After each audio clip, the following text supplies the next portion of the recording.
मेरा प्रणाम। जैसे बताया वैसे पुंसरी विलेज गुजरात के साबरकांठा डिस्ट्रिक्ट में अहमदाबाद से 90 किलोमीटर की दूरी के ऊपर एक गांव है। मैं उस गांव का सरपंच हूँ। गांव वैसे तो आम गांव की तरह एक गांव ही है। 6000 इस गांव की जनसंख्या है। 23 डिफरेंट कम्युनिटी के लोग इस गांव में बसते हैं। 98% लोग एग्रीकल्चर और एनिमल हस्बेंड्री से कनेक्ट है। इस गांव से कोई एनआरआई नहीं है, कोई एनजीओ इस गांव में जैसे बताया काम नहीं कर रहा, कोई सीएसआर के पैसे नहीं है, लोगों के डोनेशन के पैसे नहीं है। सिर्फ और सिर्फ गवर्नमेंट स्टेट और सेंट्रल की स्कीम से हम इस गांव को कैसे डेवलप कर सके।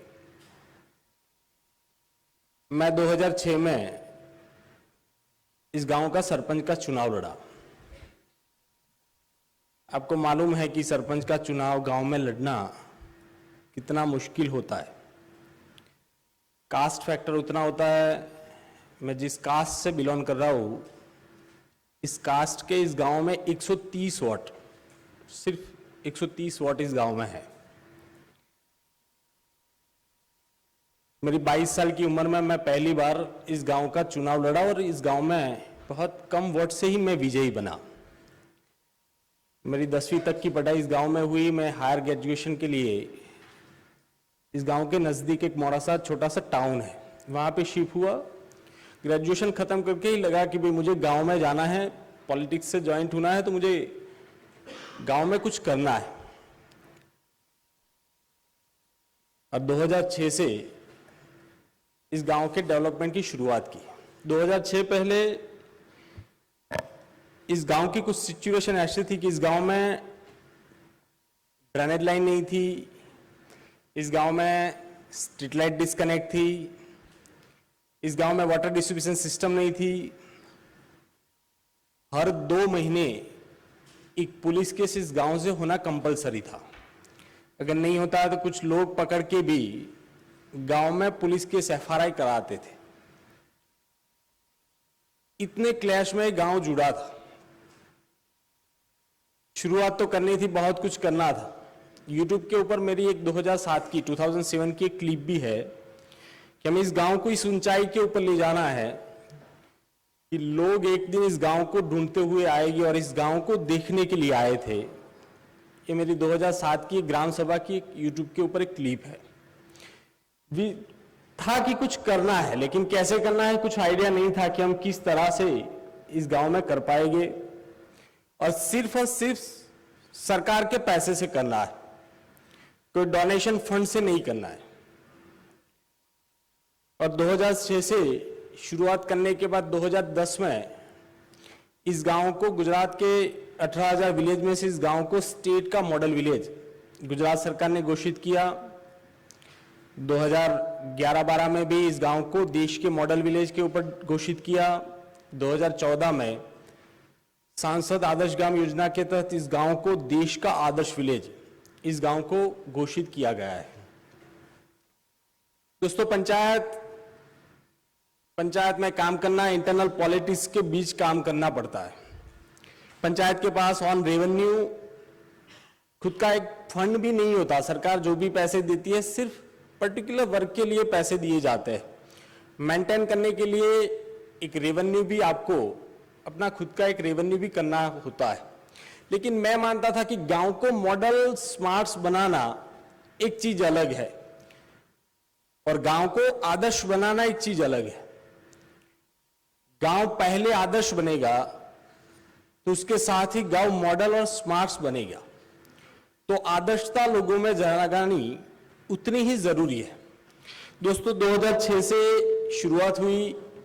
आज इस गांव में 100% ड्रेनेज लाइन है, 100% प्रीमिक्स अप्रोचेज रोड है, 100% लोगों के यहाँ वाटर डिस्ट्रीब्यूशन सिस्टम है, 100% ये देश का पहला गांव है जी 100% एलईडी विलेज है। उसकी स्ट्रीट लाइट भी एलईडी है, हर घर में भी एलईडी ट्यूबलाइट, एलईडी बल्ब के उपयोग लोग कर रहे हैं, 100% लोगों के यहाँ टॉयलेट है। तो बेसिक फैसिलिटी सारी हमने 2006, 7, 8 में कंप्लीट की। लेकिन मेरा मानना है कि पंचायत लोगों को पानी दे दे, रास्ते बना दे, बिजली कर दे, उससे पंचायत की जिम्मेदारियां खत्म नहीं होती। पंचायत बहुत बहुत कुछ कर सकती है और इनमें हमने बहुत सारी चीजें पंचायत में जोड़ी। दोस्तों, 2007 में हमने एक सेंट्रली मिनरल वाटर प्लांट शुरू किया। ये मेरा 7P मॉडल है, पूंसरी people public panchayat private profit partnership. ये 7P मॉडल से हर घर में 4 रुपये 20 लीटर मिनरल पानी हम सप्लाई कर रहे हैं। गांव के क्लस्टर विलेजेस 15 जितने अगल बगल के विलेज है, वहां पे मार्केट वैल्यू से 30 रुपीज 40 रुपीज 20 लीटर पानी जाता है। उनमें से पंचायत को एक रेवेन्यू होती है। गांव के ही 3 लड़के जो बेकार में गांव के बस स्टेशन चौराहे के ऊपर बैठा करते थे, उनको पंचायत की ओर से हमने प्लान दे दिया कि भाई गांव में जो पानी सप्लाई करना है वो पंचायत तय करेगी। वो हिसाब से नो प्रॉफिट नो लॉस से आपको हर घर में water distribution, RO planning additionally distribute करना है। बाहर के जो क्लस्टर विलेज में पानी जाएगा उनमें से रेवेन्यू के दौर पे ऊपर 1 लीटर में 1 पैसे के मुताबिक पंचायत को आपको रेवेन्यू देनी है, ताकि ये प्लांट शुरू होने के साथ करीबन 12-13 लड़के आरओ के प्लांट ऑपरेटिंग कर रहा है, कोई थ्रू रिक्शा गांव में ट्रांसपोर्टेशन चला रहा है, तो उनको भी एक रोजगार के साथ इस प्लांट के तहत हमने जोड़ा है। दोस्तों, गांव में सारे लोग 4 रुपीज 20 लीटर पानी, चिलिंग पानी किसी को चाहिए तो 6 रुपये 20 लीटर पानी हर परिवार नहीं ले सकता। गांव में 328 बिलो पॉवर्टी लाइन के लोग, बीपीएल फैमिलीज भी है, तो उनके लिए बस स्टेशन के ऊपर एक हमने स्टैंड पोस्ट वाटर कूलर रखा ताकि बीपीएल फैमिली वहां से फ्री ऑफ स्टैंड पोस्ट के ऊपर से पानी भी ले सके। तो उनके लिए भी एक अलग व्यवस्था पंचायत ने बनाई। दोस्तों, 2008 से 2009 से गांव में 100% मेन पॉइंट के ऊपर पूरे गांव को सीसीटीवी कैमरे से कवर किया है। लोग कैसे डिसिप्लिन में आए और इनके थ्रू थर्ड आई के रूप में उनको कुछ कोई देख रहा है, कोई ऑब्जर्व कर रहा है, तो लोगों को डिसिप्लिन में लाना मेरा मूल विचार था। टेक्नोलॉजी पार्ट के ऊपर हमने इनकी मोबाइल ऐप बनाई है ताकि इस गांव के कोई भी व्यक्ति देश में कहीं भी है तो वो ऐप के थ्रू अपने एरिया को वो लाइव टेलीकास्ट देख सकता है। करीबन 16 पॉइंट के ऊपर गांव में सीसीटीवी कैमरे लगे हैं। दोस्तों, इसका नतीजा यह है कि हर 2 महीने इस गांव से एक पुलिस केस होता था। आज पिछले 5 साल से इस गांव का क्राइम रेट 0 है, एक भी एफआरआई इस गांव से नहीं हुई है।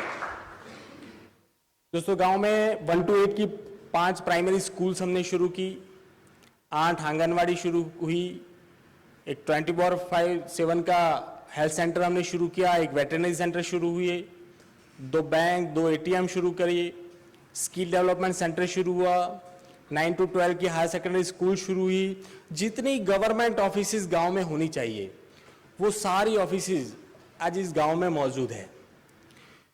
दोस्तों, लोगों में मैं मानता था कि सरकार की योजनाएं बहुत अच्छी है, चाहे कोई भी सरकार हो, लेकिन पंचायत में आने के बाद कम्युनिकेशन सिस्टम का बहुत सारा अभाव है। पंचायत तक आने के बाद मैं सरपंच के दौर के ऊपर पटवारी मैक्सिमम 20 या 50 लोगों तक वो स्कीम को ओवर कर पाएंगे, लेकिन ऐसी कुछ सिस्टम बनाए ताकि लोगों और पंचायत के बीच जो कम्युनिकेशन गैप है उस गैप को हम कैसे मिटाएं। मैंने 2009 में गांव के 120 जगह के ऊपर वाटर स्पीकर शुरू किए। पीए अनाउंसमेंट सिस्टम पंचायत ने खुद की शुरू की, 120 जगह के ऊपर स्पीकर लगे हैं। बहुत तरीके से डिफरेंट अलग अलग प्रकार से हमने पीए सिस्टम का उपयोग शुरू किया। सुबह 6-6:30 बजे गांधी बापू के वैष्णव जयंती भजन इसमें शुरू हो गए। 6 से 6:30 बजे तक पूरे गांव में एक एटमॉस्फेयर बनेगा। शाम के 6 से 6:30 बजे भी ये भजन संध्या आरती गांव में शुरू होगी। उसके साथ गवर्नमेंट की जितनी भी स्कीम्स आएगी मैं अपनी ग्राम पंचायत के ऑफिस में से उनको अनाउंस करूंगा। तो गांव में हर एक मोहल्ले में 120 जगह के ऊपर अलग अलग जहां स्पीकर लगे हैं वहां पे लोग उस योजना के साथ कनेक्ट हो गए। मैं जब मेरी बात शुरू करता हूं उसके पहले अलर्ट टोन बजता है ताकि लोगों को मालूम पड़े कि सरपंच अब कुछ नई अनाउंसमेंट कर रहे हैं। तो लोग अपना काम निपटा के वही स्पीकर के पास खड़े होके वो स्कीम के साथ जुड़ते हैं। दोस्तों, जब शुरुआत हुई तो काफी सारे ब्यूरोक्रेट, काफी सारे पॉलिटिशियन मानते थे कि यार स्पीकर लगा देने से कुछ गांव डेवलप नहीं हो जाएगा। और ये पीए अनाउंसमेंट सिस्टम का नतीजा ये है कि इस गांव में आज 100% लोगों के पास आधार कार्ड है, 100% लोगों के पास इलेक्शन कार्ड है, 100% लोगों के पास बारकोडेड रेशन कार्ड है, 100% लोगों के बैंक अकाउंट है, 100% लोग इंश्योरेंस के थ्रू कवर है। तो ये छोटी छोटी सारी चीजें हम लोगों तक पहुंचा पाए। मैंने अपने मोबाइल के साथ इसकी कनेक्टिविटी दी है कि मैं मानो इस गांव से बाहर हूं लेकिन इमीडिएटली मुझे कुछ मैसेज लोगों को देने हैं तो मैं अपने मोबाइल के थ्रू भी इसको ऑपरेट कर सकता हूं। वहां पे भी एक सिम कार्ड रखा है। मेरी पंचायत ऑफिस रात को 10 बजे बंद है, फिर भी मैं अपने मोबाइल थ्रू अपने जो मैसेजेस है लोगों तक डायरेक्टली कनेक्ट कर सकता हूं। दोस्तों, और भी चीज हमने इसके साथ जोड़ दी कि गांव में किसी का भी बर्थडे होगा तो इसकी शुभकामनाएं इस पीए सिस्टम के थ्रू दी जाएगी। अगर किसी का डेथ हुआ है तो उस मृतक की श्रद्धांजलि भी उसके थ्रू दी जाएगी। 15 अगस्त 26 जनवरी है तो यहाँ पे राष्ट्रगीत शुरू होगा पंचायत में से, तो वो टाइम पे पूरे गांव के लोग अपने घर खड़े होके ये राष्ट्रगीत के गान के साथ जुड़ेंगे। तो लोगों के अवेयरनेस के लिए भी ये पीए सिस्टम बहुत काफी सफलपूर्ण इस गांव में रही है। दोस्तों, पंचायत 2009 से door to door waste collection कर रही है। पंचायत के पास लेटेस्ट इक्विपमेंट मशीनरी है। वही वेस्ट में से पंचायत रिन्यूएबल एनर्जी के ऊपर काम किया। खुद का इलेक्ट्रिसिटी प्लांट हमने शुरू किया है। जितनी भी स्ट्रीट लाइट है वो सारी पंचायत के ये प्लांट से जल रही है। फिलहाल वो इलेक्ट्रिसिटी कैसे स्टेट गवर्नमेंट हमारे पास से परचेज करे और उनमें से भी हमें एक रेवेन्यू मिले। वैसे गुजरात इलेक्ट्रिसिटी में सरप्लस टेस्ट है तो इतनी डिमांड इलेक्ट्रिसिटी की स्टेट गवर्नमेंट को नहीं है, फिर भी 5 रुपए पर यूनिट के मुताबिक 5 रुपीज पर यूनिट के मुताबिक सरकार ने इस गांव के पास से खुद को बिजली लेने का एक निर्णय किया है। और इससे मैं मानता हूं कि हर महीने पंचायत को 1.5 लाख जितनी income in waste to renewable energy से पंचायत को होगी। और एक सफाई का भी व्यवस्थापन बहुत अच्छी तरीके से इस पंचायत में हुआ है। दोस्तों, देश का पहला विलेज है जिसकी खुद की ट्रांसपोर्टेशन फैसिलिटी है। पंचायत इंटरनल बस फैसिलिटी चला रहा है। करीबन पूरे गांव का 1.5 किलोमीटर जितना एरिया है और खास करके महिलाएं पैदल चल के दूध मंडली तक, मिल्क बैंक तक जाती थी। तो हमने सोचा क्यों ना हम इंटरनल खुद की ट्रांसपोर्टेशन फैसिलिटी शुरू करें। और 2006-07 में इस गांव में आईएमआर और एमएमआर रेट बहुत हाई था। हर साल में 5-6 बहनों का डेथ होता था डिलीवरी के दौरान या 5-6 बच्चों का डेथ होता था। तो इनके ऊपर से हमने ये बस शुरू की। 2 रुपये इनकी टोकन फीस है। सुबह में ये पंचायत की बस शुरू होती है। हर घर से हर बहन को कलेक्ट करके वो बस के थ्रू मिल्क बैंक तक ले जाना और दूध भराने के बाद उनको रिटर्न अपने घर तक ये बस ड्रॉप करती है। श्रद्धेय अटल बिहारी वाजपेयी के नाम से ये अटल एक्सप्रेस बस हमने 2009-10 से शुरू की है।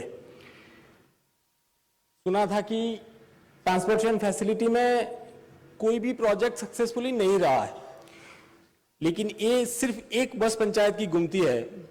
लोग मानते थे कि बस नहीं चलेगी, लोग पैसे नहीं देंगे, और आज बस अपना खर्चा निकालते हुए हर महीने 4,000 रुपये हर महीने पंचायत को रेवेन्यू के दौर के ऊपर प्रॉफिट करती है और लोग इसका उपयोग करते हैं। होता है कि पंचायत और खास करके गांव में एक चीज मान ली जाती है कि यार गांव तो ऐसे ही रहेंगे, गांव के लोग नहीं बदलेंगे, गांव नहीं सुधरेगा। पंचायत सरपंच इलेक्शन खत्म करके आता है, वो बोलता है कि लोग ही ऐसे हैं, लोग बोलते हैं हमारा पंचायत और सिस्टम ही ऐसी है। अगर कुछ चीज गांव में की जाए तो लोग स्वीकारने के लिए रेडी है, लोग राजी है कि यार हमें भी वो फैसिलिटी चाहिए। और वही स्लोगन जो आदर्श गांव योजना के अंतर्गत है कि भाई आत्मा गांव की और सुविधा शहर की, हम सारी शहर की फैसिलिटी गांव में देंगे ताकि लोग माइग्रेट ना हो। दोस्तों, देश का एक और चीज में भी पहला विलेज है कि ये 2010 से ये गांव 100% वाईफाई है। हमने 6 जगह के ऊपर मोबाइल टावर, 7 एक्सेस पॉइंट 2010 से शुरू किए हैं। गांव में जिनको भी इंटरनेट यूज करना है, रियल में है, मैं आपको डॉक्यूमेंट्री में भी दिखाऊंगा।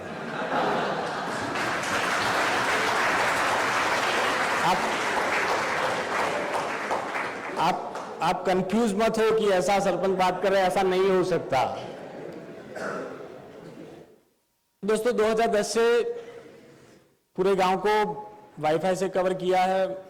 जब मैंने वाईफाई शुरू किया तब मेरे पास भी स्मार्टफोन नहीं था और इस गांव में सिर्फ 5 यूजर 2010 में बने थे। उनमें मैंने नया लिया तो मैं एक और था, तो 4 और लोग थे।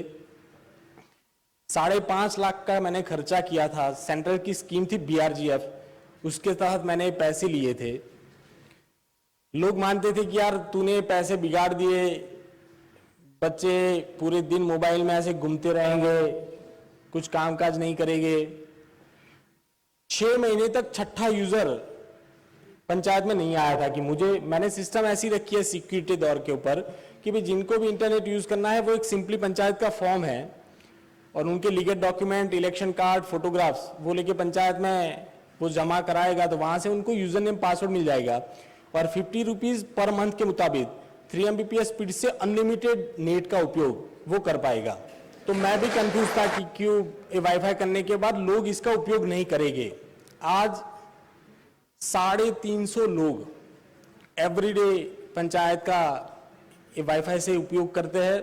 अगर पंचायत का पानी नहीं आया तो पंचायत में कंप्लेन नहीं आएगी, लेकिन अगर वाईफाई का सर्वर बंद है तो लोग पंचायत में शिकायत कराने के लिए आएंगे कि भाई आपका सर्वर बंद हो गया है, जल्दी से शुरू करवाए। तो लोग एक लेवल से एक लेवल तक निकल के आए हैं। दोस्तों, बहुत सारी इंफ्रास्ट्रक्चर फैसिलिटी हमने इस गांव में शुरू की है, लेकिन जो मैंने बात की कि भाई गांव को मॉडल और स्मार्ट बनाना एक चीज अलग है और गांव को आदर्श बनाना एक चीज अलग है। अब बोलेंगे कि यार आदर्श और मॉडल में क्या फर्क है? जितना फर्क इंडिया और भारत में है, जब भारत का नाम लेते ही मातृत्व वाला भाव आता है, उतना ही फर्क आदर्श और स्मार्ट्स में है। दोस्तों, गांव पहले आदर्श बनना जरूरी है।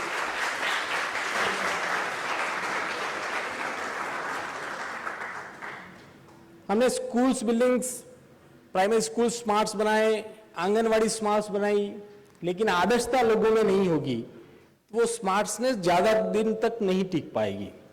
दोस्तों, गांव में जितनी 5 प्राइमरी स्कूल्स है वो हर एक क्लासरूम में मैंने 2011 से मॉनिटरिंग के लिए CCTV कैमरे शुरू किए।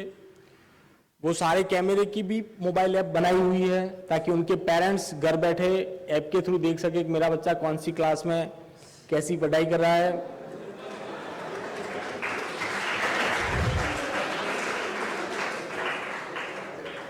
प्राइमरी स्कूल्स के टीचर भी इस शुरू होने के बाद 2-3 महीने के बाद उन्होंने भी ट्रांसफर ले ली कि नजदीक का कोई गांव है तो वहीं हम चले जाएंगे, यहीं गवर्नमेंट स्कूल में हमें टीचिंग नहीं करानी है। लेकिन जितने बचे वो उतने प्रॉपरली बचे और अभी जो नए रिक्रूटमेंट होके आ रहे हैं वो भी मेंटली एकदम प्रिपेयर है कि मुझे पूंछरी जाना है तो मुझे इस एटमॉस्फेयर के तहत ही मुझे काम करना है। मुझे भी अगर क्लासरूम में मैं नहीं हूं तो मोबाइल ऐप के थ्रू देख के पेरेंट्स डायरेक्टली कॉल करेंगे कि साहब आप स्कूल क्लासरूम में नहीं है, कहाँ घूम रहे हो। तो एटमॉस्फेयर गांव में शुरू हुआ। स्मार्ट क्लास हमने शुरू किए, ई-सेंस ऑडियो वीडियो विजुअल से बच्चों को कैसे एजुकेशन कराना। स्मार्ट आंगनवाड़ी के ऊपर काम किया। हर एक आंगनवाड़ी में LCD screen, wall painting, centrally AC, fridge, वो सारी फैसिलिटी आज आंगनवाड़ी में भी है। दोस्तों 2006 से 2014 तक मुझे 15 करोड़ का फंड मिला है और ये 15 के 15 करोड़ सरकार के हैं। एक पैसा भी मैंने खुद का अपनी जेब से भी इस गांव में नहीं डाला है। सिर्फ सरकार की 80-80 जितनी स्कीमों को हम कैसे यूटिलाइज करके गांव के लोगों तक पहुंचा पाए, उनके ऊपर हमने काम किया। दोस्तों रही बात इंफ्रास्ट्रक्चर की फैसिलिटी, तो सारी खत्म हो गई, तो पैरेलली हमने आदर्शता के ऊपर क्या काम किया। दोस्तों इस गांव में 2007 से 100% बच्चे स्कूल एजुकेशन में एनरोलमेंट हुए हैं। इस गांव का 2007 से ड्रॉप आउट रेट 0 है। इस गांव में 2009 से IMR MMR रेट 0 है। पिछले 5 साल से इस गांव में क्राइम रेट 0 है। पिछले 5 साल से इस गांव में कुपोषित बच्चों की मात्रा 0 है। इस गांव में जितनी एग्रीकल्चर लैंड है उसमें से 83% एग्रीकल्चर लैंड ड्रिप इरिगेशन के थ्रू कवर हुई है। दोस्तों ये चीजें हैं जो गांव को आदर्शता की ओर ले जाती है। और मैंने गांव को 4 मेनली पैरामीटर के ऊपर बांटा है कि हमें इस 4 चीजों के ऊपर काम करना है।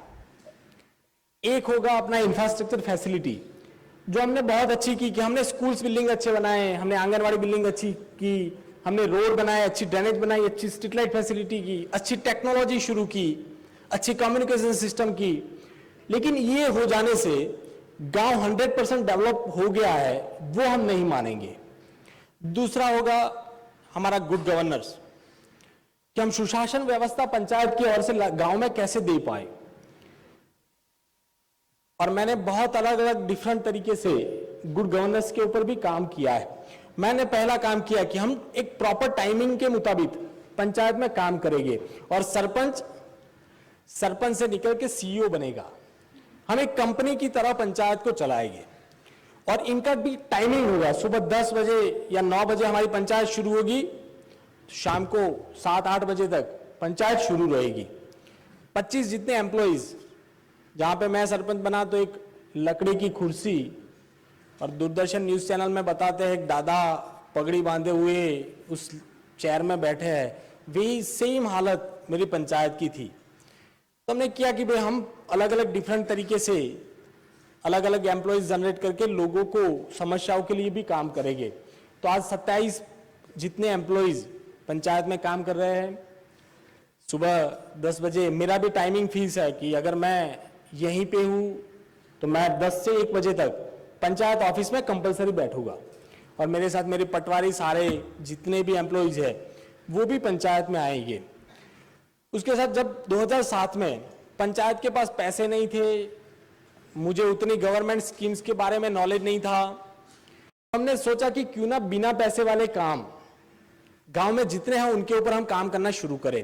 और मैं 2 प्रकार से मानता हूं कि गांव में अगर एक काम है जो पैसे आने से हो रहा है, तो वैसे ही दूसरा काम है बिना पैसे से होने वाला, कि जिनमें आपको एक भी पैसे की कहीं पे फंड की जरूरत नहीं है तो ऐसे काम के ऊपर भी हमारा फोकस रहेगा। और मैंने 2007 से कोऑर्डिनेट कमेटी शुरू की गांव में कि भी पंचायत के सिवा कितने लोग हैं जो गवर्नमेंट अफसर इस गांव में काम कर रहे हैं, उन सारे लोगों को इकट्ठा करो।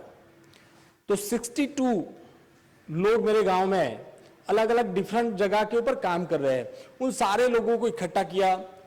आज उनमें 5 स्कूल है तो 5 प्रिंसिपल आएंगे, 8 आंगनवाड़ी है तो 8 आंगनवाड़ी कार्यकर्ता बहन आएंगी, आशा वर्कर बहनें आएंगी, MDM संचालक आएंगे, रेशनिंग दुकानदार आएंगे, ग्राम सेवक आएंगे, इलेक्ट्रिसिटी हेल्पर आएंगे, पोस्टमैन आएगा, आउटपोस्ट के जमादार आएंगे।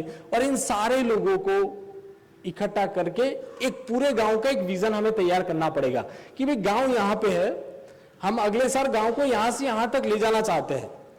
और गांव को मॉडल और आदर्श बनाने के लिए सिर्फ पंचायत अकेली मॉडल और आदर्श बनेगी तो गांव मॉडल और आदर्श नहीं बनेगा। गांव का हर एक डिपार्टमेंट मॉडल बनना चाहिए, गांव का हर एक डिपार्टमेंट आदर्श बनना चाहिए, तो उसके साथ गांव मॉडल और आदर्श बन जाएगा। और इन सारे लोगों की मैं आज भी हर महीने कोऑर्डिनेट कमेटी की मीटिंग लेता हूं। स्कूल्स है तो स्कूल्स के टीचर आएंगे तो नहीं बोलेंगे कि सर कैमरे लग गए, एसी लग गया, अब और कुछ पैसे वाले काम दे दो। लेकिन स्कूल के टीचर आएंगे तो वो डेटा ले गया कि कौन सा बच्चा है वो सीजनेबल ड्रॉप आउट हो रहा है, कौन सा बच्चा है जो एनरोलमेंट नहीं हुआ है। आंगनवाड़ी बहनें आएगी तो कौन सा बच्चा है जो कुपोषित है। ग्राम सेवक आएगा तो कितनी एग्रीकल्चर लैंड को हम ड्रिप इरिगेशन के थ्रू कवर कर रहे हैं। तो ये डेटा उनको पंचायत के सरपंच के दौर के ऊपर मुझे प्रस्तुत करना है। और दोस्तों इसका अच्छा नतीजा है कि मेरे गांव में 328 बिलो पॉवर्टी लाइन के जो लोग हैं उनमें पहला नाम है परमार बैचर जी शामर जी, उसका स्कोर नंबर 5 है। उसका online BPL form number SATAPL 704632 है। उससे लेके 328वां नाम है रावण मुकेश कुमार शनाभाई, उसका स्कोर 20 है। पूरी लिस्ट मुझे कंठस्थ है, किसके पास कौन सी साल में आवास दिया,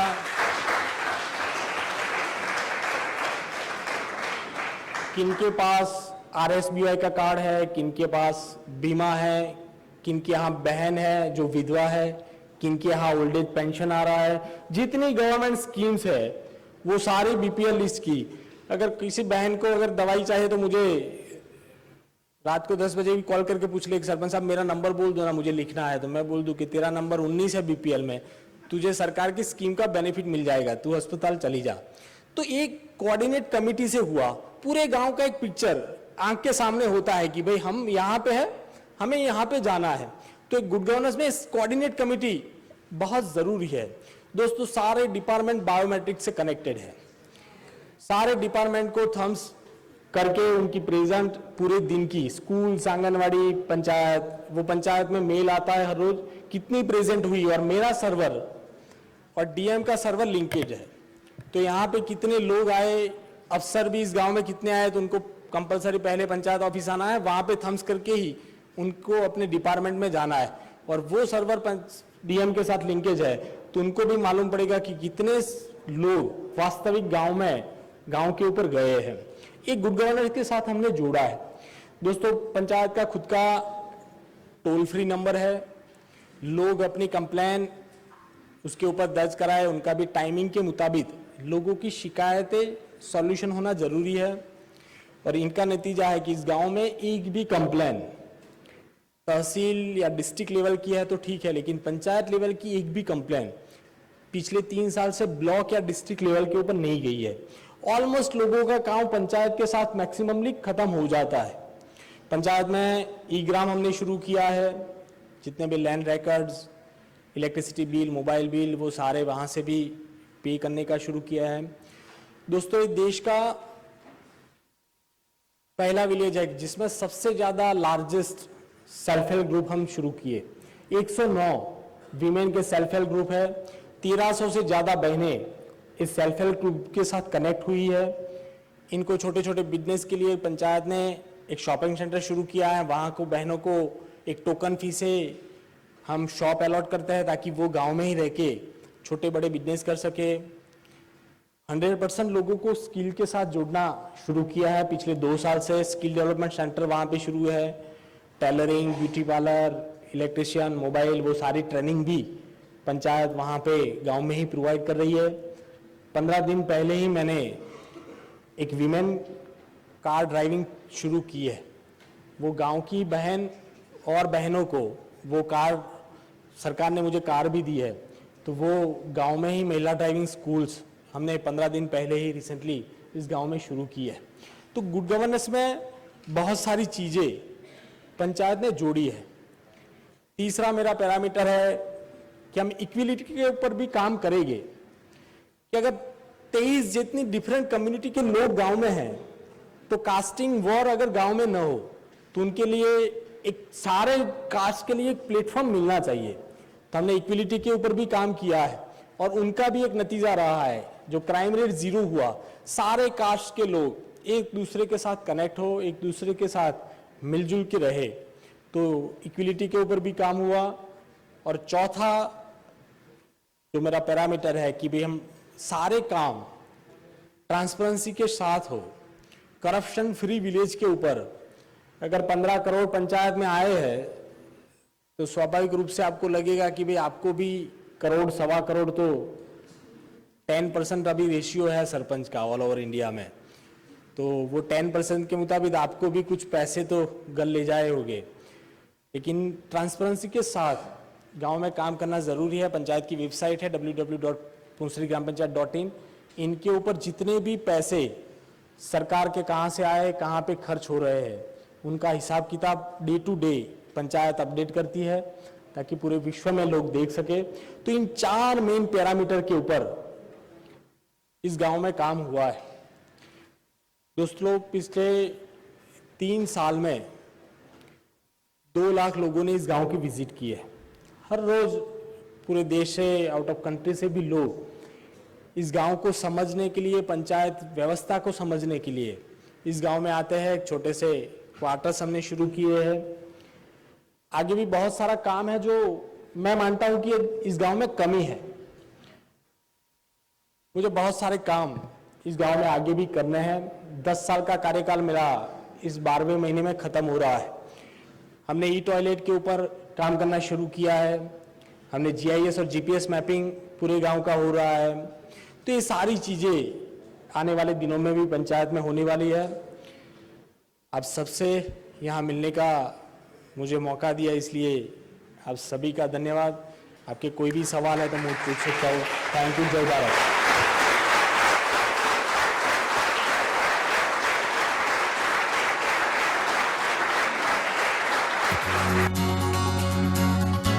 राष्ट्रपिता महात्मा गांधी ने देश के ग्रामीण क्षेत्रों को अपने संपूर्ण रूप में देखना चाहा। उनका मानना था, जब हमारे गांव विकसित होंगे तभी हमारा देश आगे बढ़ेगा। इसी अवधारणा को साकार रूप दिया देश के प्रधानमंत्री नरेंद्र मोदी ने। मैं एक नए विचार को लेकर के आज आपके पास आया। एक मॉडल गांव बना करके देखें, व्यवस्थाओं से भरा हुआ गांव बना करके देखें। देश के सभी विधायक एक आदर्श ग्राम बनाएं, सभी सांसद एक आदर्श ग्राम बनाएं। देखते ही देखते हिंदुस्तान के हर ब्लॉक में एक आदर्श ग्राम तैयार हो जाएगा, जो हमें गांव की सुख सुविधा को बदलाव लाने के लिए हमें प्रेरणा दे सकता है, हमें नई दिशा दे सकता है। और इसलिए इस सांसद ग्राम योजना के तहत हम आगे बढ़ना चाहते हैं। आइए अब आपको एक ऐसे आदर्श गांव की ओर लिए चलते हैं जो राष्ट्रपिता महात्मा गांधी और देश के प्रधानमंत्री श्री नरेंद्र मोदी की अवधारणा को साकार करता है। इस समय हम गुजरात की राजधानी गांधीनगर से लगभग 80 किलोमीटर की दूरी पर हैं। अभी कुछ 1 किलोमीटर का सफर और बाकी है और फिर हम पहुंचेंगे एक ऐसे गांव में जिसके बारे में हमने पिछले कुछ समय में इतना कुछ सुना है कि हमारी उत्सुकता बहुत बढ़ गई है। गांव तक पहुंचने वाली सड़क बहुत ही अच्छी हालत में है और अब जबकि गांव करीब है तो सड़क के दोनों ओर रंग बिरंगे फूल नजर आने लगे हैं। मानो कह रहे हो साबरकांठा जिले के ब्लॉक तलोद के हाईटेक गांव पुंसरी में आपका स्वागत है। गांव पुंसरी को लेकर अपने दिल में तमाम सवाल लिए हम अब यहां आ पहुंचे हैं। गांव पुंसरी का विशाल गेट और प्रवेश के साथ ही गांव में साफ सफाई और हरियाली को प्रदर्शित करता पक्का रास्ता। सड़क के किनारे सुव्यवस्थित वृक्षारोपण किया गया है। प्रकाश व्यवस्था के लिए बिजली के खंभे हैं। किसी किसी खंभे पर लाउड स्पीकर लगा है। CCTV कैमरा भी नजर आ रहा है। किसी गांव की पृष्ठभूमि में ये सब हमारे लिए नया सा है। आइए गांव का एक नजारा कुछ ऊंचाई से लेते हैं। लगभग 6000 की आबादी वाला ये गांव काफी व्यवस्थित नजर आ रहा है।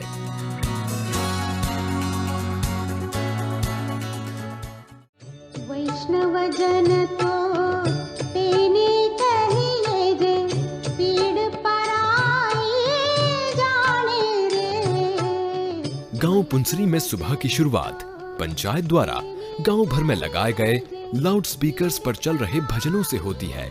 हाँ, यहाँ काफी ग्रामवासी डेयरी व्यवसाय से जुड़े हैं। पशु मवेशियों के तबेले गांव की बाहरी रेखा में जहाँ तहाँ नजर आते हैं। सुबह सवेरे ही पंचायत की बस डेयरी वालों की मदद के लिए निकल पड़ती है ताकि दुग्ध व्यवसायी समय पर दूध को डेयरी के कलेक्शन सेंटर तक पहुंचा सकें।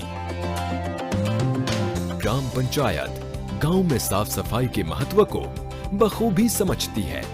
इसका प्रमाण है सड़कों पर होती साफ सफाई और गांव के घर घर से कचरे के कलेक्शन के लिए यहाँ वहाँ घूमती पंचायत की ट्रैक्टर ट्रॉली।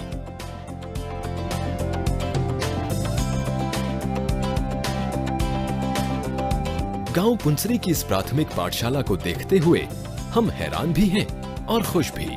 बच्चों में रचनात्मकता और कल्पनाशीलता बनी रहे, इसके लिए उन्हें खेल खेल में शिक्षित किया जा रहा है। पाठशाला सीसीटीवी कैमरों से जुड़ी है। स्कूल में छोटा आरओ प्लांट लगाया गया है ताकि बच्चों को स्वच्छ जल मिलता रहे। और ये तमाम ऐसी वजहें हैं जिन्होंने स्कूल में पढ़ रहे बच्चों के सपनों को हवा दी है और जैसे उनके पंख लग गए हैं। पुंसरी की ग्राम पंचायत गांव के बीच ही है। यहाँ से सीसीटीवी द्वारा पूरे गांव में नजर रखी जा सकती है। माइक द्वारा जरूरी अनाउंसमेंट किए जा सकते हैं। गांव में 24 घंटे बिजली आती है। इसकी एक बड़ी वजह यहाँ पर अपने पावर सब स्टेशन का होना है। कृषि की तकनीकों को लेकर यहाँ के किसान पूरी तरह से जागरूक हैं। यही कारण है यहाँ के खेतों में ड्रिप इरिगेशन तकनीक का इस्तेमाल बखूबी किया जा रहा है। गांव में सभी को सुरक्षित स्वच्छ पेयजल मिल सके, इसके लिए पब्लिक प्राइवेट पार्टनरशिप के तहत गांव के 2 उत्साही युवाओं को वाटर ट्रीटमेंट प्लांट लगाने के लिए ग्रांट और आवश्यक तकनीकी सहायता दी गई है। ग्राम सरपंच हिमांशु पटेल प्रगतिशील हैं और गांव की काया को पूरी तरह से बदल देना चाहते हैं। उनकी गतिविधियों को देखते हुए आसपास के गांवों के सरपंच ही नहीं, दूसरे राज्यों की ग्राम पंचायतों से जुड़े सदस्य भी गांव पुंसरी का दौरा करते रहते हैं। जब मैं सरपंच पहली बार जब बना 2006 में, तो इस गांव में न तो ड्रेनेज लाइन थी, स्ट्रीट लाइट डिस्कनेक्ट थी, कहीं कभी सीसी रास्ते बने थे। लेकिन आज जाके इस गांव में वाटर मैनेजमेंट हो, रास्ते हो, स्ट्रीट लाइट हो, बेसिक सारी सुविधाएं आज इस गांव में मुहैया है। पुंसरी गांव के युवाओं को शहरों के समान ही आगे बढ़ने के अवसर मिलते रहे, इसके लिए गांव में स्किल डेवलपमेंट सेंटर सुचारू रूप से चल रहा है। यहाँ युवक युवतियों के लिए विभिन्न कोर्स चलाए जा रहे हैं। वर्तमान और आने वाला समय कंप्यूटर का है, इसलिए प्रत्येक युवा को कंप्यूटर आना अब जैसे अनिवार्य सा हो गया है। गांव की कुछ युवतियां ब्यूटिशियन का कोर्स कर रही हैं और ब्यूटी पार्लर के बढ़ते प्रचलन को देखते हुए युवतियों का इस दिशा में रुझान स्वाभाविक ही है। यहाँ सिलाई कढ़ाई का कार्य भी सिखाया जाता है, जिसे सीख युवतियां गांव में रहते हुए ही सिलाई के कार्य को अपनी आजीविका का माध्यम बना सकती हैं। पहले ऐसा होता था कि जब वैकेशन होता था तो हमारे गांव में से लड़के लड़कियां आजू बाजू के जो शहर हैं नज़दीक के, वहाँ पे कंप्यूटर कोर्सेज वगैरह करने के लिए जाते थे। लेकिन अब गांव में भी ये फैसिलिटीज़ हैं तो वो माइग्रेशन बंद हो गया है। गांव में बीपीएल वर्ग के 328 परिवार हैं। सभी को सरकार की हर सुविधा का लाभ समय से मिलता रहे, इसके लिए पंचायत द्वारा हर मुमकिन कोशिश की जा रही है। इंदिरा आवास योजना के तहत गरीबों को आवास की सहायता उपलब्ध कराई जा रही है। साथ ही इस बात का ध्यान भी रखा जा रहा है कि हर आवास के साथ अपना स्वच्छ शौचालय हो। गांव का स्वास्थ्य केंद्र साफ सुथरा और प्रत्येक सुविधा से पूर्ण है और ये सब ग्रामवासियों के बेहतर स्वास्थ्य के लिए एक शुभ संकेत है। इस गांव में एक और भी चीज़ है जो आरोग्य के साथ जुड़ी हुई है। यहाँ 100% वैक्सीनाइजेशन है और IMR MMR रेट 0 है, जो अपने आप में एक बहुत बड़ी बात है।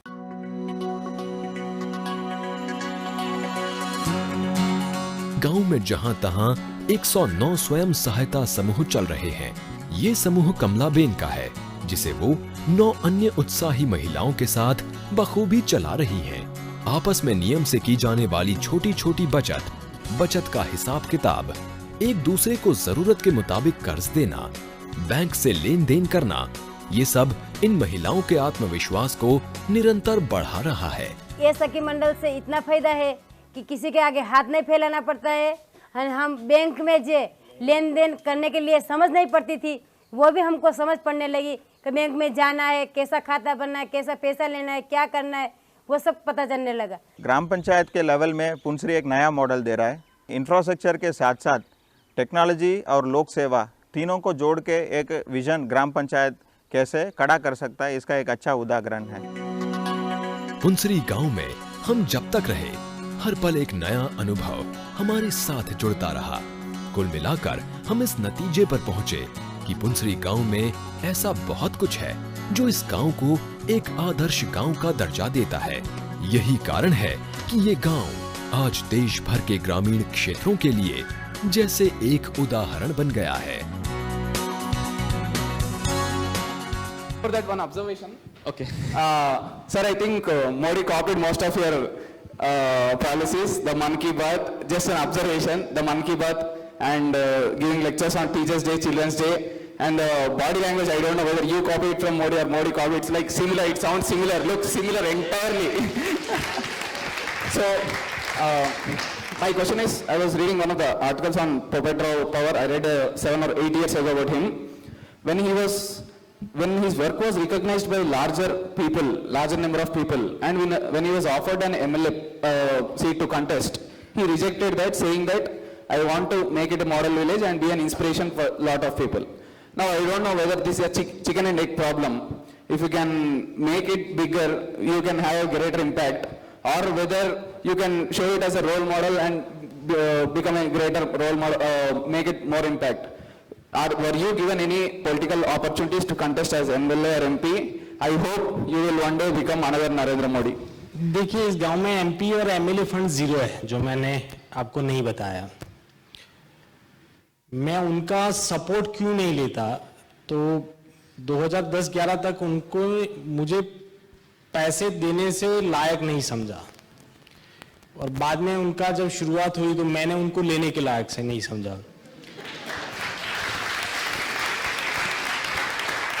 2011 में जब एक गांव स्टेट का मॉडल विलेज हुआ, तो बाद में मेरे एमएलए का कॉल आया था वहां पे कि हिमांशु, तुझे 50,000 1 लाख का कोई काम लिख दे तो मैं इस गांव में काम करवा दूंगा। उस टाइम पे मेरे पास रेवेन्यू था 75 लाख पंचायत का। तो मैंने उन्होंने बताया कि अगर आपको कमी है तो बोलना, मैं पंचायत में से और आपको दे दूंगा।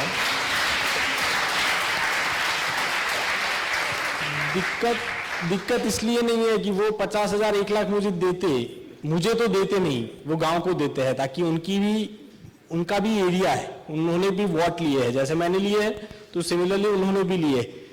लेकिन वो 50,000 लाख लेने के बाद अगर गांव में किसी के यहाँ शादी में आएंगे तो 20 लोगों के बीच से मुझे बुलाएंगे कि सरपंच यहाँ पे आओ, मैंने वो 1 लाख आपको दिए थे, काम हो गया, और 2 बार उनको मुझे 2 बार हार पहनाओ, तो वो मुझे सहा नहीं जाता। इसलिए मैंने बोला अक्सर नहीं चाहिए। गवर्नमेंट की बहुत सारी स्कीम है, मैं अपनी ओर से मैनेज कर लूंगा, और फंड का कोई इश्यू नहीं है। सरकार में इतने पैसे है, जरूरत से ज्यादा है, पंचायतों को भी इतने पैसे मिल रहे हैं कि जितना चाहिए उतना आराम से मिल जाता है, इसीलिए मैंने सपोर्ट नहीं। अगर देखिए यार, अभी तो सरपंच बहुत मुश्किल से बना हो, एक बार तो दोबारा तो लोगों ने जिता दिया। जो भी काम जहां पे भी मिलेगा वो बहुत निष्ठा से मैं निभाऊंगा। अभी एक गोल नहीं है कि मुझे चुनाव लड़ना है, एमपी लड़ना है, एमएलए लड़ना है। जो भी काम करना, जो भी जिम्मेदारी जिस टाइम मिलेगी वो बहुत निष्ठा से हम निभाएंगे। आप बहुत ज़्यादा टाइम से काम कर रहे हैं वहाँ पे 10 साल से, और चेंजेस बहुत ज़्यादा ऑब्वियस हैं। आपको नहीं लगता अब समय आ गया कि हम लोग शायद सीसीटीवी कैमरा हटा सकते हैं, क्योंकि फ्रीडम बहुत ज़्यादा कटेल हो जाता है अब, जबकि लोगों के पास सब कुछ है, तो ऑब्वियसली थोड़ा क्राइम तो ऑलरेडी है नहीं अब। अभी तक सोचा नहीं है, लेकिन ये करना जरूरी इसलिए था कि गांव में आपको मालूम है कि इन चीजों के बिना 2 प्रकार के है कि प्यार से भी लोगों को समझाना है, थोड़ा कायदे कानून से भी लोगों को व्यवस्था में बने रखना है। तो इसके लिए मैंने दोनों ऑप्शन मैंने चुने हैं।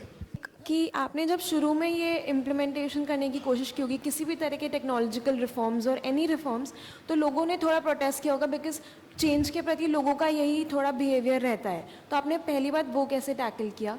दूसरी बात सर, अगर एग्रीकल्चर में ड्रिप इरिगेशन सिस्टम है तो उसकी रीच कितनी है? एंड सेकेंडली, अगर एग्रीकल्चर में प्रोडक्शन अच्छा हो रहा है तो आप मार्केट प्लेस कैसे अच्छा बनाते हैं? बिकॉज बहुत जगह ये भी देखा जा रहा है कि प्रोडक्शन अच्छा भी है तो प्राइस अच्छी नहीं मिल पा रही है मार्केट प्रोड्यूस के लिए। एंड तीसरी बात सर, अगर आप लोगों ने क्या वेस्ट मैनेजमेंट के लिए एक बायोगैस प्लांट या इस तरह का कुछ इंट्रोड्यूस करने का सोचा? बिकॉज बहुत सारे विलेजेस ने वो किया and it's a very successful thing. So पहला सवाल कि जब मैंने शुरुआत की तो लोग, आपको जैसे बताया कि लोग पहले दिन से उतने कन्विंस नहीं थी कि मैं जो बात बताऊं और लोग सारी चीजें एक्सेप्ट कर ले। और मेरा एक मानना भी ये रहा है कि जितने लोग पूंसरी विजिट के लिए आते हैं तो उनको मैं बताता हूं कि भाई हर एक गांव का एक अलग कल्चर होता है, हर एक गांव की प्रॉब्लम्स एक अलग होती है। आप पूंसरी को देख के आपके गांव में वाईफाई करने के लिए जाएंगे जहां पे पानी नहीं है तो वो नहीं हो पाएगा। तो मैंने भी वो टाइम पे ऊपर मुझे वो ही नहीं था कि मुझे वाईफाई लगाना है, करंट प्रॉब्लम उनकी मैंने समझी कि भाई पानी की प्रॉब्लम है, ड्रेनेज की प्रॉब्लम है, तो उनके ऊपर मैंने काम करना शुरू किया तो उनका सपोर्ट मुझे मिलना शुरू हुआ। फिर भी 3 टाइप के लोग गांव में होते हैं।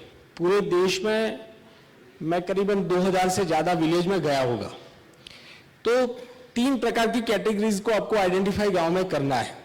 एक कैटेगरीज होती है कि गांव में 40 to 50% पीपल ऐसे होते हैं कि जिनको गांव कुछ अच्छी तरीके से डेवलप हो, उनमें उनको इंटरेस्ट होता है, तो उनका सपोर्ट पहले लेना जरूरी है, जो 40 to 50% है। 20 to 30% पीपल ऐसे हैं कि जिनको गांव डेवलप हो उससे ज्यादा अपने का क्या डेवलप होता है तो उनमें इंटरेस्ट रखे। मुझे बीपीएल कार्ड हुआ मेरा, मुझे आवास मिला, मुझे क्या बेनिफिट हुआ, तो ऐसे लोगों को अलग आइडेंटिफाई करके उनको गवर्नमेंट की स्कीम के साथ कनेक्ट करना है। और 10 to 20% ऐसे है कि उनको गांव से भी लेना देना नहीं, अपने खुद से भी लेना देना नहीं, वो सिर्फ क्रिटिसाइज करने में लगे होंगे, जो भी शुरू करेंगे उसके अगेंस्ट में खड़े हो जाएंगे।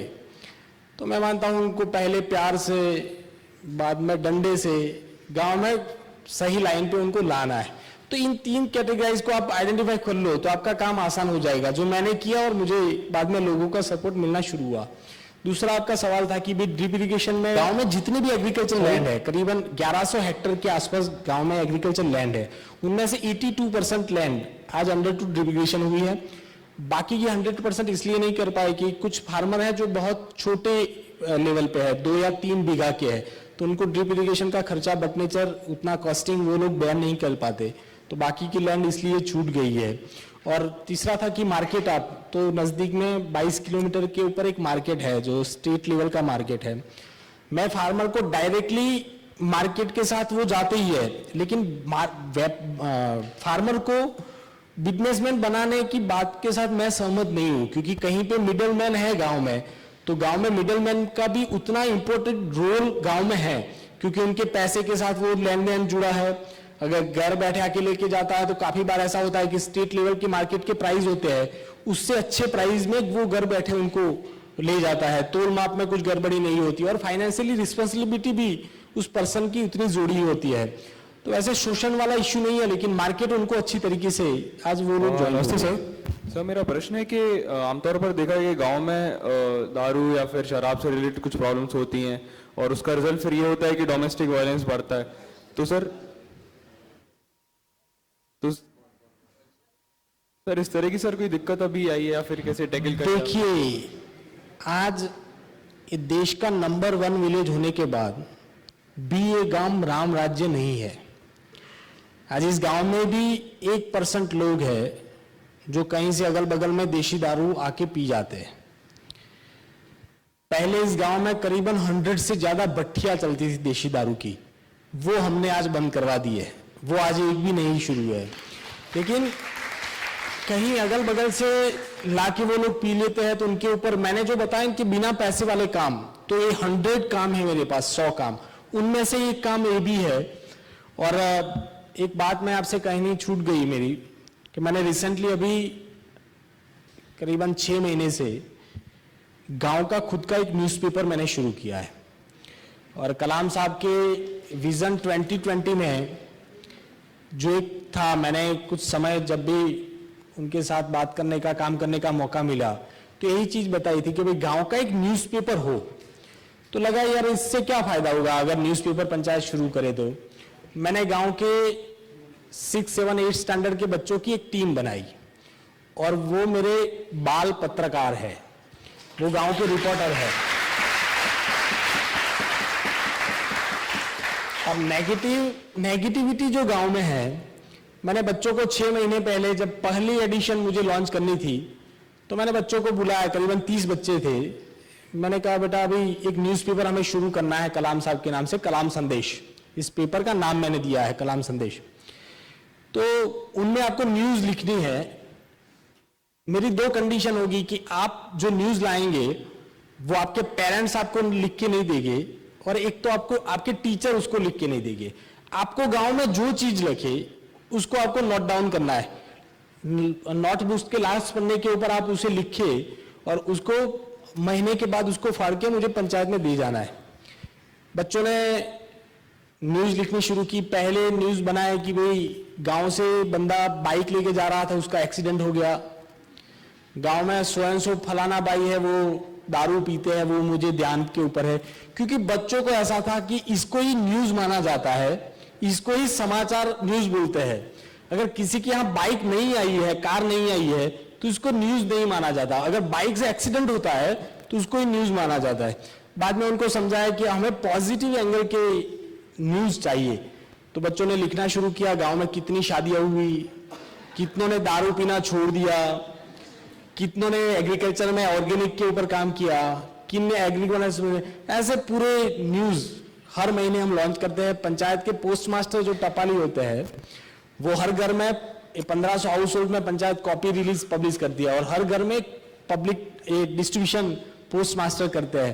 क्योंकि अगल बगल वाले को गांव में मालूम पड़े कि यार इतनी अच्छी पॉजिटिव चीजें हो रही है। और मैं अपनी साइट के ऊपर भी इसको अपडेट करता हूँ, जितने लोग विजिट के लिए पूछे जाते हैं उनकी ईमेल आईडी के ऊपर भी जैसे ही एडिशन लॉन्च होती है हर एक को मेल 30,000 ईमेल पंचायत के लोग बैठे बैठे कर देते हैं। मुझे इसलिए बात याद आई कि जब दारू की शराब की बात आई तो मैंने पिछले एडिशन में लिखा था कि जितने जितने लोगों ने शराब छोड़ी गांव में, उनके फोटोग्राफ्स के साथ उनके वर्जन मैंने लिखे थे कि मैं पहले दारू पीता था तो गांव में मेरा स्टेटस इस लेवल के ऊपर था, आज मैंने शराब छोड़ी तो मैं इस लेवल के ऊपर हूं, ताकि इनकी वाइब्रेशन, इनकी असर और लोगों के ऊपर आए। और ये कलाम संदेश न्यूज़पेपर भी हमने शुरू किया। इस बात से ऊपर से मेरी बात याद आई।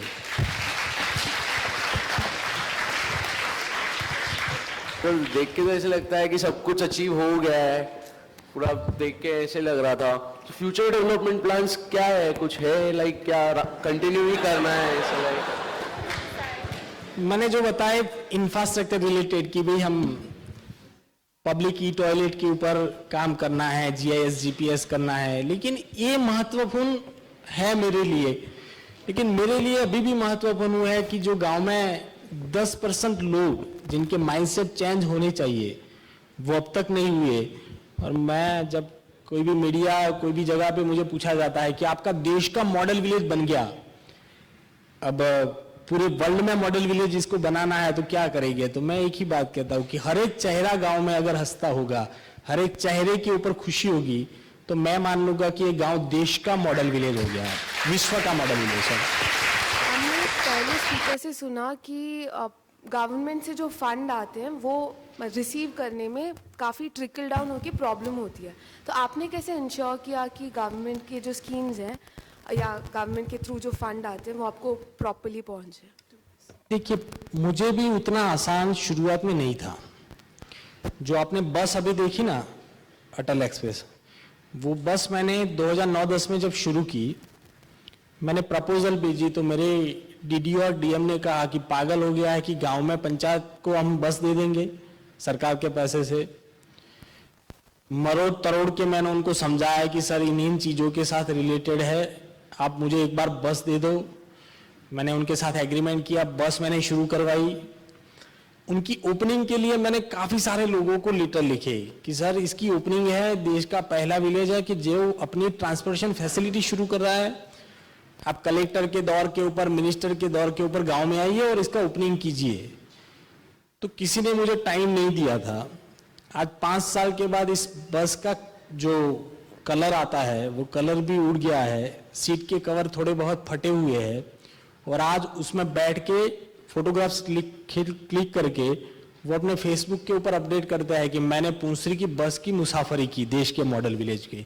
तो इनको जो पैसे आते हैं वो प्रॉपरली कहाँ पे खर्च हुए और कैसे हुए, अगर एक बार वो आप बताए कि हाँ यहाँ पे पैसे प्रॉपरली खर्च होते हैं, ट्रांसपेरेंसी के साथ होते हैं तो बाद में सरकार सामने से पैसे देती है। आज मेरे पास इतने प्रोजेक्ट है कि बहुत सारे प्रोजेक्ट आज इस गांव में सरकार पैसे देने के लिए राजी है कि बोलिए क्या करना है। सेम पोजीशन हिवड़े बाजार की है, सेम पोजीशन गंगा देवी पल्ली की है कि वहां पे हमें प्रपोजल नहीं भेजनी पड़ती, सरकार पैसे देती है। कहीं प्रॉब्लम्स पंचायत लेवल पे भी है कि भाई वो लोग कुछ प्रोजेक्ट लगाना चाहते हैं लेकिन उनको डर रहता है कि यार ये सक्सेसफुली नहीं हुआ, लीडरशिप अगर चेंज हो गई तो क्या होगा। तो इनकी वजह से थोड़े बहुत प्रॉब्लम होते हैं। ब्यूरोक्रेट्स को थोड़ा हैंडल यानी कि वो करप्शन वाले चक्कर में नहीं, लेकिन उनको वो टाइप से अगर कन्विंस करे और उनको लगे कि यहाँ पे काम हो रहा है तो पैसे मिलने में कोई दिक्कत नहीं होती। शुरुआत में मुझे हुई थी, अब नहीं हो रही। आई कम फ्रॉम स्टेट ऑफ मैं आंध्र प्रदेश से आता हूँ। तो चंद्रबाबू नायडू चीफ मिनिस्टर है। चंद्रबाबू नायडू ये टेक्नोलॉजी यूज़ करने में पहला होता है। ये सारे गांव वाईफाई करने का और फाइबर ग्रिड करने का एक प्रोजेक्ट लिया। तो state level administration itself comment करता है कि इससे क्या फ़ायदा है ना। आप एक गांव में वाईफाई करने से ये प्रोडक्टिविटी क्या दिख रहा है आपको, उसका चैलेंजेस क्या है और उसका फ्यूचर आप उससे क्या फ़ायदा होता है करके सोच रहे हैं। एक question sir. Second question, you mention 4 प्राधान्य अंश है।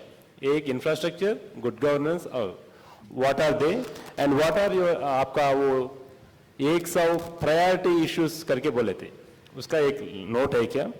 एक रिक्वेस्ट है, आपको एक बुक लिखने का कोई चांस है क्या? क्योंकि जो भी बडिंग पॉलिटिशियंस है उनको problem that will be a Bhagavad Gita of your total journey of getting in politics में आना का और फिर डेवलपमेंट एक्टिविटी करने के। ये गवर्नमेंट ऑफिशियल से, पॉलिटिशियन से आपका कौन सा व्यवहार हुआ, उसको कैसे सुधारना है? Thank you sir. वाईफाई का चैलेंजेस मेरा ये था कि मैं थोड़ा आपको बता दूं कि वाईफाई का खुद का विचार मेरा नहीं था यानी कि मुझे टेक्नोलॉजी के ऊपर काम करना था।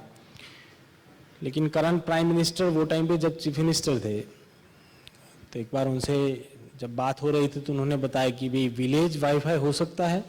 तो उनके विचार को थोड़ा मैंने पकड़ा और मैंने बहुत सारी कंपनी के साथ बात की और आज कंपनी से जितना नॉलेज मुझे भी उनसे मिला कि भाई कैसे हम कर सकते हैं, कैसे किया, उनके ऊपर मैं थोड़ा आपको बता दूं कि मैंने लीज लाइन जो कॉन्ट्रैक्ट है वो पंचायत की नहीं की। मैंने बीच में एक टेंडरिंग करके वेंडर रखा है ताकि अगर सिक्योरिटी रिलेटेड कुछ प्रॉब्लम्स हो तो पंचायत डायरेक्टली उसमें फॉल्ट में न आए। वो वेंडर थ्रू ही मैं ऑपरेटिंग करता हूँ। लोकल डिस्ट्रीब्यूशन, वो सारी चीज़ें, वो पासवर्ड वो सारी पंचायत में से होती है। उससे फायदा क्या हुआ? तो मैं मानता हूँ कि जो शहर में है तो आपको 3G 4G मिल रहा है। यहाँ पे मैं जिस गांव से हूँ वो वहाँ पे आज भी BSNL और वोडाफोन का 3G नहीं आया हुआ है और 2010 से वाईफाई है। तो उनकी जो ब्रॉडनेसता होती है और वो पंचायत को जो सपोर्टिव करते हैं वो मुझे बहुत बड़ा फायदा है। किसी के यहाँ टॉयलेट बन गया लेकिन शौच क्रिया के बाद डेटॉल से साबुन से हाथ धोने चाहिए, ये छोटी चीज छूट जाती है। अगर टेक्नोलॉजी का बंदा गांव में वो चीज के साथ जुड़ा है तो ये चीजें मेरी आसान हो जाती है। और मैंने ऐसे 100 मैं मानता हूं कि गांव में वॉलेंटियर नहीं होने चाहिए, गांव में ब्रांड एम्बेसडर होने चाहिए। 100 मेरे ब्रांड एम्बेसडर है। हर एक एरिया में एक लड़का या लड़की मेरी ब्रांड एम्बेसडर मिल जाएगी जो इन चीजों को ग्रास रूट तक लेके जाएगी। तो ये मुझे थोड़ा टेक्नोलॉजी से इन लोगों के इन चीजों में मुझे बेनिफिट हुआ है। नहीं, वो गुजरात सरकार की एक बुक है आपनो गुजरात, उसमें लिखी हुई है। मेरा जो एक आर्टिकल मैंने खुद लिखा है। बाकी स्टेट लेवल के ऊपर ये आदर्श ग्राम योजना के तहत है लेकिन उतनी डीप में नहीं हुई है। महेश जी से कुछ चीज मिल जाएगी आपको, वो 5 दिन वहां पे रुके हैं तो उन्होंने कुछ लिखी है, बाकी साइट के ऊपर नहीं है। मैं अगर अभी सरपंच में 2012वें महीने के बाद नहीं रहूंगा। अभी मेरे पास 90 दिन का टाइम है क्योंकि रोस्टर में मेरी सीट है वो लेडीज हो गई है अभी। तो मेरा 10 साल का कार्यकाल अभी खत्म होगा तो रिटायर होने के बाद मैं लिखूंगा। सर, जो हमारे देश में अनेकों गांव हैं, उनकी जो राजनीतिक और सामाजिक विविधताएं हैं, उनको नज़र में रखते हुए आपको क्या लगता है कि ये मॉडल पूरे देश में सफल हो सकता है? और दूसरा, अंकिता का जो सवाल था उसी से रिलेटेड है। आपने अपने प्रेजेंटेशन में भी मेंशन किया था कि जो रेवेन्यू के सोर्सेज हैं उसका पूरा आई थिंक डेटा किसी एक वेबसाइट पे है, तो अगर आप वो फिर से बता सकें, क्योंकि ये काफ़ी दिलचस्प होगा हम लोगों के लिए जानना कि आपने जो रेवेन्यूज रेस किए थे उनके सोर्सेज क्या थे पंचायत? नहीं, रेवेन्यू का डेटा साइट के ऊपर नहीं है। मैं जहाँ से पैसे आते हैं गवर्नमेंट फंड और कहाँ पे मैं खर्च करता हूँ, उनको पंचायत अपडेट करती है कि कहाँ से पैसे आए और कहाँ पे खर्च हुए। दो प्रकार के रेवेन्यू है कि सरकार कोई भी पैसे देती है तो पर्टिकुलर वर्क के लिए देती है। अनटाइम फंड पंचायतों को पूरे देश में कहीं नहीं मिलता मेंटेनेंस के लिए, तो वो रेवेन्यू एक आपको जनरेट करना है। वो भी मेरा एक खुद का एक मॉडल है कि कैसे आप रेवेन्यू पंचायत में लोकली जनरेट कर पाए। डिफरेंट तरीके हैं कि एग्रीकल्चर लैंड में से कॉमर्शियल टैक्सेस, लोग कैसे 100% टैक्स पे करे, तो उनके ऊपर भी मैंने थोड़ा बहुत काम किया है। तो वो रेवेन्यू मॉडल एक अलग है, वो कहाँ से पैसे आए और कहाँ पे खर्च हुए, वो मेरे अपनी पंचायत की वेबसाइट www.punsri.in के ऊपर अपडेट करता हूँ। पहला सवाल रहा कि आपका ये मॉडल पूरे देश में अगर लागू हो पाए तो कुछ कॉमन चीजें हैं, यानी कि कम्युनिकेशन सिस्टम्स है, टेक्नोलॉजी के ऊपर काम है, लेकिन उससे मैं थोड़ा अलग ये मानता हूँ कि पूरे देश के 7 लाख गांव और 2,55,000 जितनी पंचायतों को एक ग्रेडेशन सिस्टम कर देनी चाहिए। ग्रेडेशन यानी कि हर एक गांव का एक ग्रेड होना चाहिए। सी ग्रेड का गांव है जहां पे पानी की तकलीफ है, ड्रेनेज की प्रॉब्लम्स है, तो सरकार सेंट्रल में कुछ स्कीमें जो बने वो पर्टिकुलर वो ग्रेड के गांव के लिए ही बने, कि वो सी ग्रेड के गांव के लिए ही बने। वैसे बी ग्रेड का गांव हो, ऐसे ए ग्रेड का गांव हो और एक A+ कैटेगरी हो जिनमें क्वालिटी ऑफ लीडरशिप भी जोड़ दी जाए, कि इसमें लीडरशिप ऐसी यंगेस्ट और ऐसे पढ़ी लिखी लीडरशिप हो तो उसको एडिशनली पैसे मिलेंगे। ये इसलिए करना पड़ेगा कि मनरेगा योजना बनी सरकार में, लेकिन मनरेगा पूरे देश के लिए बनी और उनकी जरूरत गुजरात में कम है, कहीं आंध्र में, राजस्थान में ज्यादा है, तो ये पूरे देश के लेवल पे कोई भी स्कीम इतनी अच्छी तरीके से इंप्लीमेंट नहीं हो पाती। अगर एक ग्रेडेशन सिस्टम होगी तो आप वो गांव का ग्रेड मालूम पड़ेगा कि अगर सी में है वो तो गांव में बी में लाइए, बी को ग्रेड को अप करके ए ग्रेड में लाऊं, ताकि वास्तविक चित्र आपको मालूम पड़ेगा। तो अगर ये मॉडल के ऊपर काम किया जाए तो गांव एक स्टेप थ्रू स्टेप एक ऊपर आएगी, ये मेरा मानना है उसमें।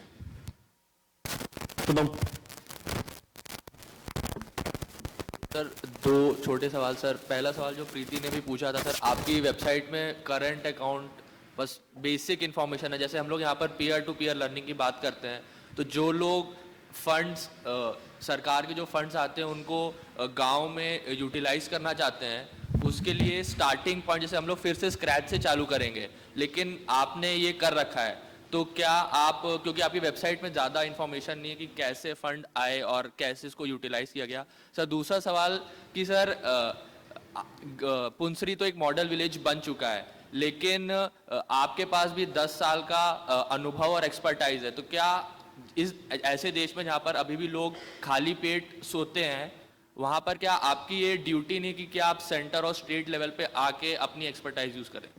कि वो फंड वाला जब बात था कि उसमें साइट पूरे देश में लोग देखते हैं, तो मेरी कुछ स्कीमें होती है वो स्टेट गवर्नमेंट की है, ताकि वो देख के अगर दूसरे गांव वाला करना जाएगा तो हर एक स्टेट की लोकल स्कीमें अलग अलग है, डिफरेंट, तो वो मुताबिक वो थोड़ा मैच नहीं हो पाएगी। सेंट्रल की कुछ स्कीमें हैं, 14 या 15 स्कीमें हैं सेंट्रल की, वो पूरे देश के लिए कॉमन है, तो उनके ऊपर मैं सोच सकता हूँ कि भाई सेंट्रल स्कीमें मैं डाल सकता हूँ, स्टेट स्कीमें अगर मैं न डाल सकूँ तो उनके ऊपर मैं सोच करके वो सेंट्रल स्कीमें मैं अपनी साइट के ऊपर डालूंगा। दूसरा रहा सवाल नेशनल लेवल पे या स्टेट लेवल पे जाना, मैं पर्टिकुलर बीजेपी से जुड़ा हूँ, लेकिन अभी तक मेरी जो जिम्मेदारी थी वो मेरी सिर्फ एक सरपंच की जिम्मेदारी थी, और मैं आज भी ये मानता हूँ कि मुझे मैक्सिममली काम गांव में काम करने का ही शौक है और गांव में ही रिलेटेड काम करना है। मैं यहाँ पे आया हूँ तो कल हरियाणा के करीबन 200 सरपंच का सम्मेलन भी एक कल की डेट में मैंने बनाया है, ताकि मेरे एक्सपीरियंस, मेरे जो सुझाव, मेरे पास जो अनुभव है वो दूसरे गांव के लिए मैं काम कर सकूं। तो ऑल ओवर इंडिया में काफ़ी सारे स्टेट में जाना हुआ है और वहीं पे भी रिलेटेड टू पंचायत या सरपंच के ऊपर काम किया है। हमने 11 यंगेस्ट सरपंचों की एक टीम बनाई है। 24-25 अप्रैल को जब यहाँ न्यू दिल्ली में जब विज्ञान भवन में पंचायत दिन मनाया जाता है तो 11 सरपंच पिछले 5 साल से हमें इकट्ठा करते हैं। इस समय राजस्थान से छवि भी है, उड़ीसा से आरती देवी भी है, पूना से मानवेंद्र है। तो ये सारे ऐसे अंग्रेज सरपंच इकट्ठा होके क्या कुछ नई पॉलिसी के ऊपर किया जाए, क्या सजेशन गवर्नमेंट को करके हम अच्छी तरीके से गांव में काम कर सके, तो इनके ऊपर छोटा बड़ा काम उनके ऊपर भी कर रहे हैं। My question is, we have discussed about all the schemes and implementations in the village. So, how much is the revenue of the Gram Panchayat and income, and how much were the expenditure for all those schemes you are spending? And second thing, you said 15 crores you have get it from the government. So, as I'm in village development from past 5 years in village of Andhra Pradesh, I felt it's very difficult to get that much fund. So how you managed to get that fund, and from which department actually you concentrated to receive those funds? Revenue में पंचायत का जो on revenue है तो उनमें 4 प्रकार से मेरे गांव में जो हुआ है कि लोगों को रेसिडेंशियल रहने के लिए जो प्लॉट आप दे रहे हो, क्या होता है कि अगर गांव का जो विस्तार है उनमें से ग्रेसिंग लैंड को कन्वर्ट करके लोगों को रेसिडेंशियल प्लॉट आप नहीं दोगे तो लोग बिन अधिकृत लेवल के ऊपर जमीन के ऊपर कब्जा कर देंगे और उनके ऊपर भी एक पूरा डिपार्टमेंट काम करेगा। तो अच्छा है कि प्रॉपर टाइम के ऊपर उनको भी रहने के लिए रेसिडेंशियल प्लॉट आप दे दो। तो मैंने वैसे ग्रेसिंग लैंड को कन्वर्ट कराई और उनको रहने के लिए रेसिडेंशियल प्लॉट दे दिए। वो जो पैसे होते हैं जो लैंड के, वो डायरेक्टली जमा होते हैं स्टेट गवर्नमेंट में, लेकिन पंचायत एक्ट के मुताबिक वो पैसे पंचायत को मिलने चाहिए। तो वो सारे फंड में रिटर्न लाया, करीबन 10 साल में 1 करोड़ से ज्यादा ये फंड में रिटर्न लाया होगा, जो अनटाइम फंड है पंचायत के ऑन अकाउंट में आता है। एक होता है कि 100% लोग टैक्स पे करें। 2006 में इस गांव में 20% लोग टैक्स पे करते थे और वो भी उनको अगर कास्ट सर्टिफिकेट चाहिए, उनमें टैक्स की स्लिप चाहिए, इसलिए वो लोग टैक्स पे करते थे। आज इस गांव में 90-95% लोग टैक्स पे करते हैं क्योंकि उनको प्रॉपरली फैसिलिटी मिलने लगी। तो वो लोग 13 मार्च तक ईयर एंडिंग के पहले वो लोग अपना टैक्स जमा करा देते हैं। दूसरा है कि आप सफाई टैक्स के ऊपर मैंने 3 साल से सफाई टैक्स की शुरू किया है। कॉमर्शियल टैक्सेस यानी कि गांव में जो शॉप है वो शॉप के ऊपर हम टैक्स डालेंगे। और एक होगा कि कोई भी फैसिलिटी पंचायत लोगों को फ्री ऑफ नहीं देगी, हर एक चीज की कोई ना कोई टोकन फीस हमें लेनी है ताकि उनमें से रेवेन्यू रहे और वो जो चीज हमने शुरू की है, जो प्रोजेक्ट शुरू किया है, वो सस्टेन लॉन्ग टाइम तक चल सके। तो इन 4-5 चीजों के ऊपर पंचायत का एक अनटाइम फंड, एक रेवेन्यू खुद का हुआ है। तो इस प्रकार से एक रेवेन्यू जनरेट कर सकते हैं। दूसरा है कि भाई पैसे जो है इतना लाना आसान नहीं है, मैं आपकी बात के साथ सहमत हूं, लेकिन हर एक डिपार्टमेंट के साथ आपको अप्रोच करना है। पंचायतें ये मान लेती है कि हमें 5 प्रकार के पैसे मिलते हैं। एक होता है 14 फाइनेंस कमीशन जो सेंट्रली डायरेक्ट अपने अकाउंट में डालता है, उसको ही हम पैसे मानेंगे। एक होता है एमपी एमएलए को पैसे दे दिए, एमपी एमएलए ने गांव में पैसे दे दिए, उनको ही हम फंड मानेंगे। एक होता है स्टेट लेवल का प्लानिंग कमीशन जो directly state level planning commission panchayat को पैसे दे दे, उनको ही हम पैसे मानेंगे। लेकिन पंचायत बाइफरगेट करके हर एक स्कीम के साथ लाइजनिंग नहीं करती। स्कूल्स है, आप सर्व शिक्षा के साथ अप्रोच कीजिए ना। आप 14 फाइनेंस कमीशन के लिए वही स्कूल के लिए क्यों पैसे बिगाड़ रहे हैं? क्योंकि उसके लिए अलग डिपार्टमेंट सरकार ने बना रखा है जिनमें से पैसे मिल रहे हैं। आंगनवाड़ी है तो आईसीडीएस में से आपको पैसे मिल रहे हैं तो उसके साथ अलग अप्रोच कीजिए, आईसीडीएस में से पैसे आए। स्किल है तो स्किल का अलग डिपार्टमेंट है, पानी है तो वाटर डिपार्टमेंट उसमें है। तो हर एक डिपार्टमेंट के साथ आपको अलग लाइजनिंग करना है। मैं मानता हूं कि बीआरजीएफ का नाम तो आपने सुना होगा, बैकवर्ड रीजनल ग्रांट फंड, जो रूरल में काम करते हैं उनको।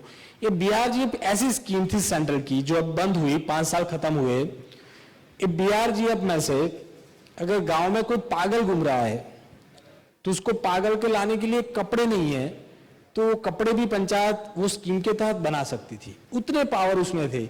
लेकिन बीआरजीएफ का यूटिलाइज हुआ सिर्फ इंफ्रास्ट्रक्चर फैसिलिटी, रास्ते बनाओ, बिल्डिंगें बनाओ, टेक्नोलॉजी बेस्ड या इंडिविजुअल वर्क के ऊपर इनका इस्तेमाल नहीं हुआ। तो हर एक स्कीम को समझ के उसको बाइफरकेट करना है और हर एक डिपार्टमेंट के साथ आप लाइजन करो तो पैसे मिल जाए।